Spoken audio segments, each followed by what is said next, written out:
Funding for this program was provided by the Annenberg CPB project.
Of the traditional central problems of physics, there's one that we now seem to understand pretty well.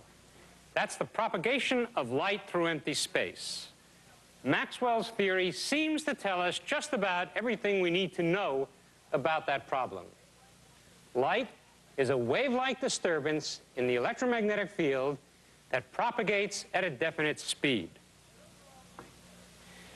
Now, those are all nice words, but what do they mean? First of all, what do we mean by the electromagnetic field?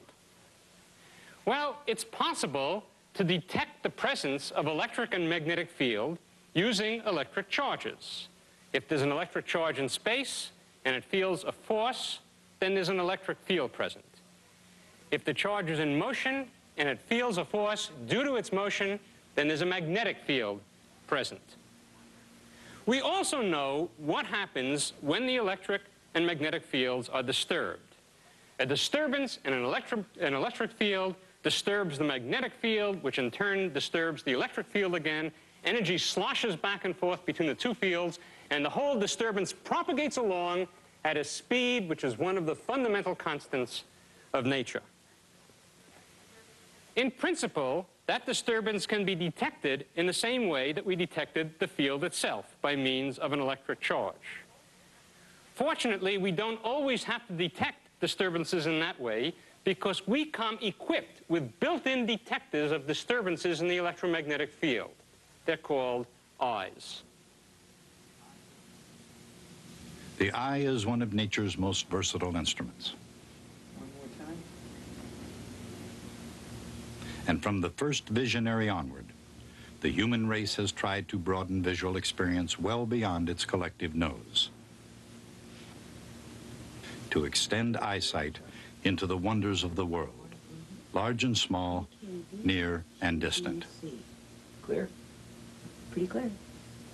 What about with this side? Of course, for a thorough examination, that takes not only a perception of light, it takes a clear perspective on its properties.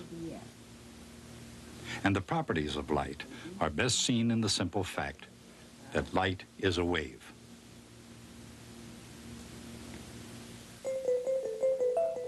That means light must have properties that are common to all waves. For example, waves can spread uniformly outward from a single point disturbance. But waves from a carefully coordinated array of point sources can add up to form flat wave fronts called plane waves. Plane waves, in turn, can be made to spread out again, because waves bend around corners. And when wave fronts encounter one another, they can interfere to produce stronger waves or weaker ones. Certainly, water waves do all these things. But can it be that light waves do them too? Seeing the connection between water and light may be much harder than seeing the handwriting on the wall. For example, No one tried harder to extend the conventional view than Galileo. But as he saw for himself, not everyone sees things in the same light, nor accepts that which is new at first glance. But by 1610, at least to a certain extent, he had a very powerful tool with which to make his argument.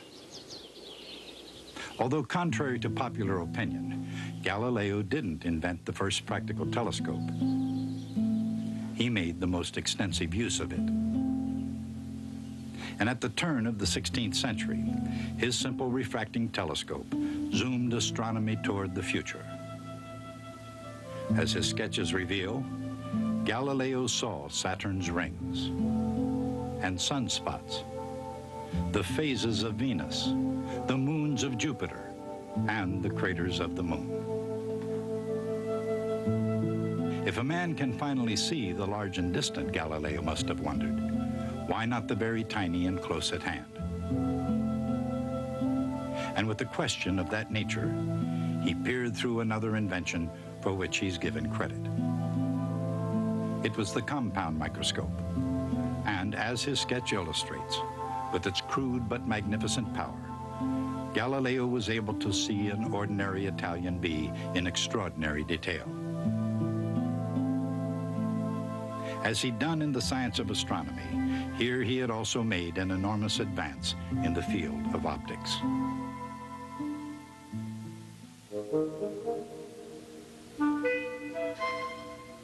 Contrary to another popular opinion, eyeglasses aren't as new as they often look. In fact, in an array of models since the 13th century, they have continued to create quite a spectacle. However, while the frames have been subject to this or that designer's whim, the lenses have usually been based on an unchanging scientific principle. This principle applies to the lenses of microscopes and telescopes as well, and it's called refraction. Refraction occurs when light enters a medium, such as glass, and bends. To make use of this phenomenon, makers of glasses, microscopes, and telescopes can grind curved lenses that focus light to a point. But before that, it's possible to see refraction in its natural state. And here's a clear-cut example. A glass prism not only bends or refracts a beam of light, it also reveals that plain white light is composed of all colors of the rainbow. This process is called dispersion. And it was seen very clearly by Isaac Newton, who investigated both refraction and dispersion. According to Newton, light was made up of particles that, obeying the law of inertia, traveled through empty space in straight lines. For Newton, refraction, or the bending of light by matter, could be explained by the gravitational attraction between light and matter. However, at about the same time and on the same subject, an opposing viewpoint arose in Holland. Christian Huygens, a Dutch physicist and astronomer, theorized that rather than being composed of particles, or corpuscles as Newton called them, light was made up of waves. And in the long run, his idea would be seen as the correct one.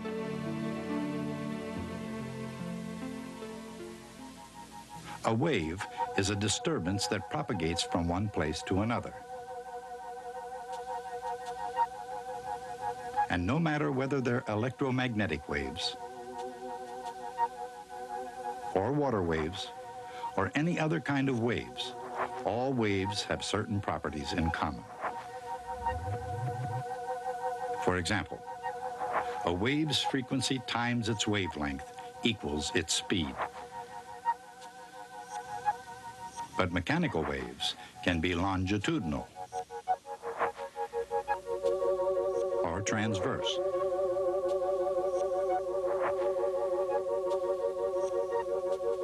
while electromagnetic waves are always transverse, and in empty space, they always travel at the speed of light. But although they always have the same speed, they can have vastly different frequencies and wavelengths. And in doing so, these waves go so far as to create the entire electromagnetic spectrum.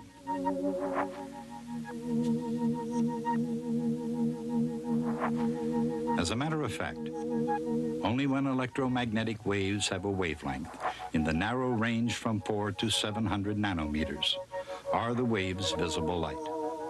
That is the spectrum from red to violet. Even shorter wavelengths, called ultraviolet light, are radiated by the sun.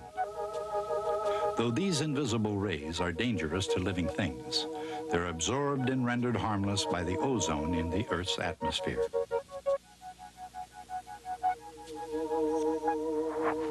Shorter still are X-rays, with wavelengths the size of atoms. And finally, gamma rays, with the shortest wavelengths of all. Gamma rays, with wavelengths as tiny as the atomic nucleus itself, are created by nuclear reactions.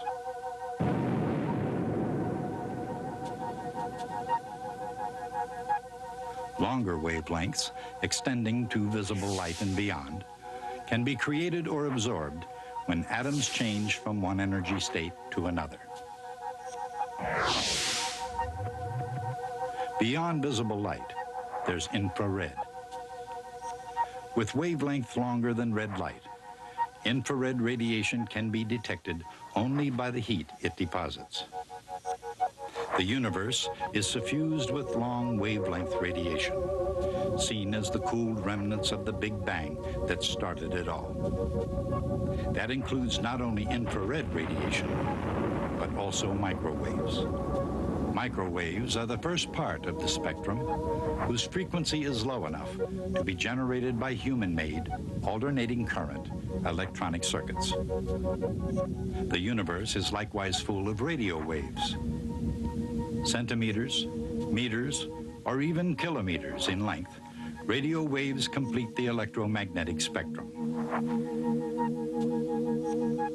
Of course, the great Michael Faraday didn't live to see the electromagnetic spectrum. Nevertheless, it began to take shape when, envisioning electric charges surrounded by lines of force, Michael Faraday asked himself a question. What happens when these lines are set into vibration?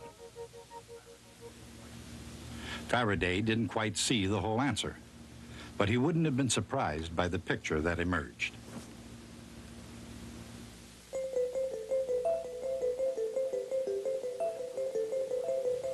An oscillating electric charge creates waves that propagate along the lines of force at the speed of light.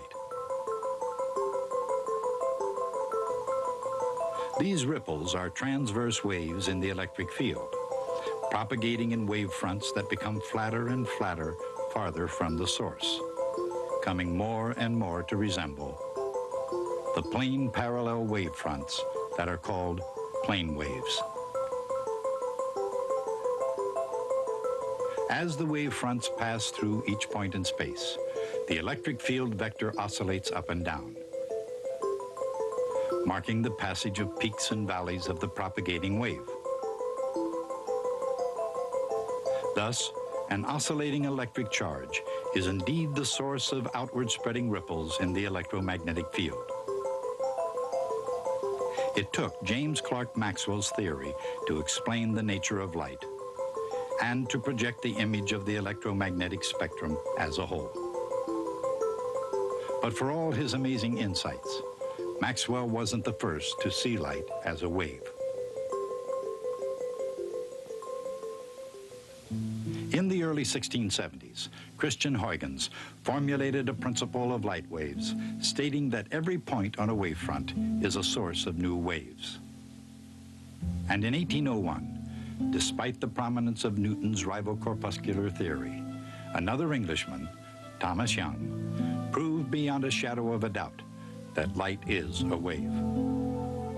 He accomplished that by proving that light has the wave property called interference. Wave interference can be seen to be constructive or destructive. If the waves, as they travel, encounter each other in step, they can reinforce each other, create a stronger wave, and produce what's known as constructive interference.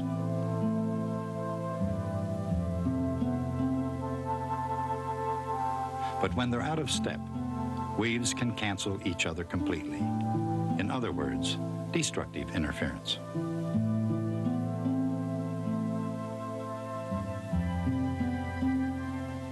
As Thomas Young suspected, all waves in all media behave in this fashion. And to prove that light is a wave, he merely had to illustrate that light exhibits interference, the behavior common to all waves. Here's the principle.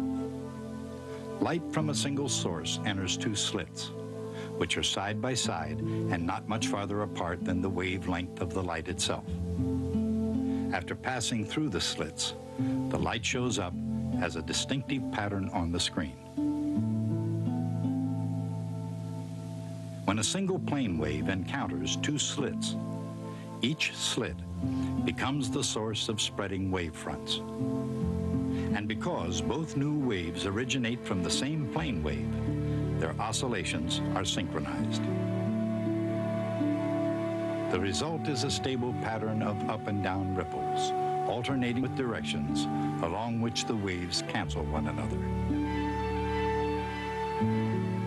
This produces a pattern of bright fringes of constructive interference on the screen, separated by dark fringes of destructive interference.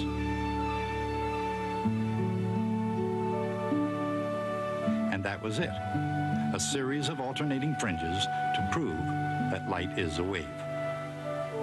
It was a conclusive demonstration, and ever since, physicists have had to explain the behavior of light in terms of the properties of waves. For example, if light waves, like all other waves, bend around corners, how can it be that light can cast a well-defined shadow? The answer can be found in the relative magnitudes of the wavelength of the light and the size of the opening through which it passes. The shorter the wavelength, the less completely the wave spreads in all directions. Even with a wavelength equal to the width of the opening, the beginnings of a shadow can be seen. The shadow is really due to destructive interference of light from different parts of the gap. And the result of it all is, the shorter the wavelength, the more nearly the light emerges in a well-defined beam. The wavelength of visible light, hundreds of nanometers, is so small compared to the sizes of normal objects that they can cast very sharp shadows indeed. But that explanation doesn't shed much light on an even more important question. Since everything ever seen is the result of light encountering matter, the question is, what is the nature of that encounter? And the answer is, since all matter is electrical in nature, it all comes down to light waves and electric charges. For example, when a light wave encounters an electric charge, the oscillating electric field makes the charge oscillate, which creates a new outgoing wave. Notice the shadow that forms behind the oscillating charge. A line of electric charges, they might be electrons bound to atoms in a crystal, can produce outgoing plane wave fronts in new directions.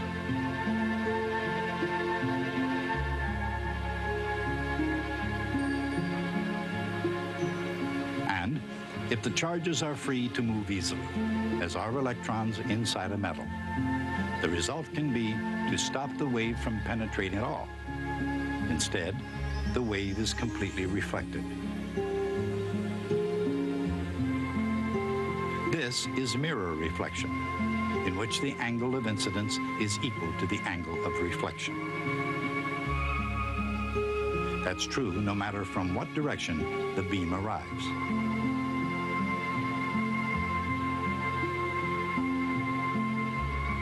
But reflection can also be described in a different way.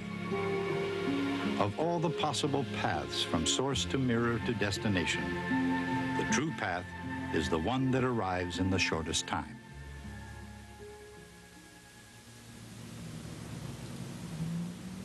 Because a metal surface with its mobile electric charges is just what it takes to bounce the light back. Mirrors are made of silver, which is plated onto the surface of glass. But if that's why mirrors work, why do lenses work? They work because when light travels through a transparent medium such as glass, the continual reconstruction of the light beam by each molecule of the material makes for slow going. In other words, the speed of light inside the glass is slower than it is out in the air.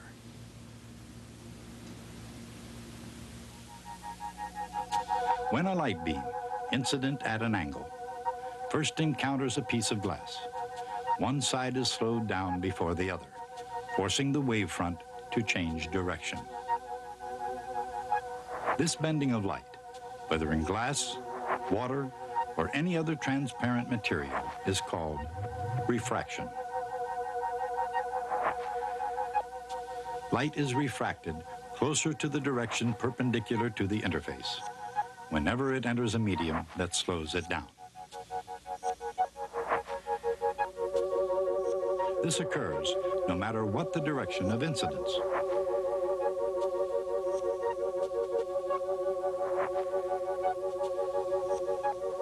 And as in the case of reflection, of all the paths that light could follow from source to destination, the one that arrives in the shortest time is the true path.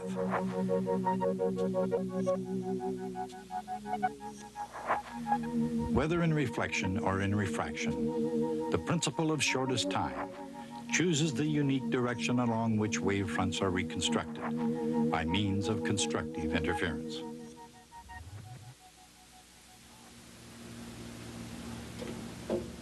Eyes have a built-in lens, and it tends to refract entering light, and thereby form an accurate image on the retina. Does that look pretty clear? If the eye's lenses aren't refracting properly, artificial lenses can come to the rescue and bend light to focus images on nature's behalf.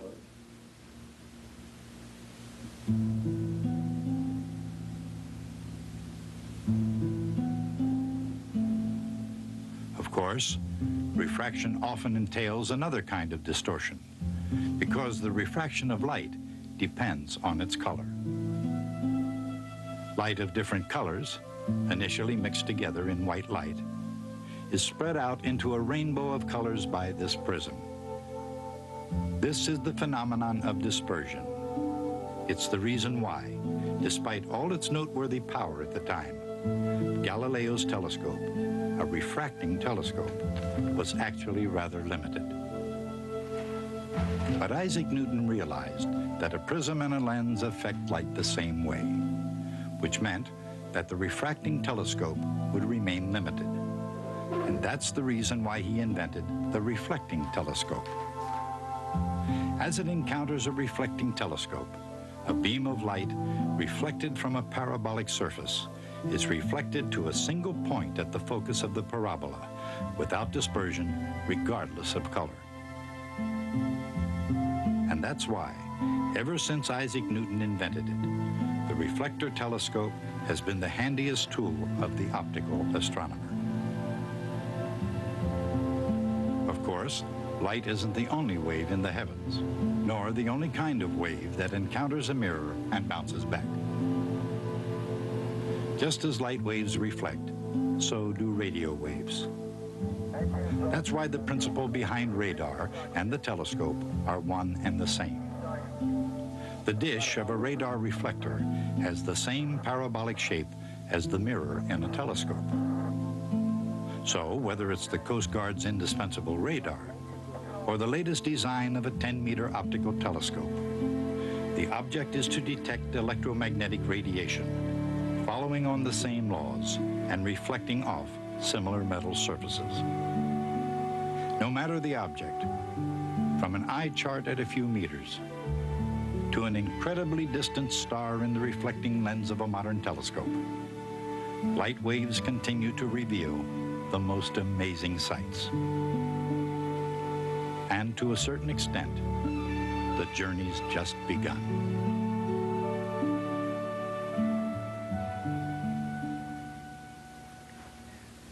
Once we understand that light is a wave, many of its peculiar properties become comprehensible because they're just properties of waves. But in the case of light, what is it that brings light from the sun through empty space to the Earth? What's waving? There being no obvious answer to that question, 19th century physicists at least gave it a name. It was called the luminiferous ether, and it was what waved when light passed through. It was the medium that transmits light in exactly the same sense that the air is the medium that transmits sound. Throughout the 19th century, a number of ingenious experiments were done in an attempt to detect the motion of the Earth with respect to the luminiferous ether. For one reason or another, all of those experiments failed. And then in the 1880s, Albert Michelson designed an experiment of exquisite sensitivity which used the interference of light waves themselves as a measuring tool to detect the motion of the Earth through the ether. The story of that experiment and its repercussions and consequences is what we'll speak about when we meet again next time.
Funding for this program was provided by the Annenberg CPB project.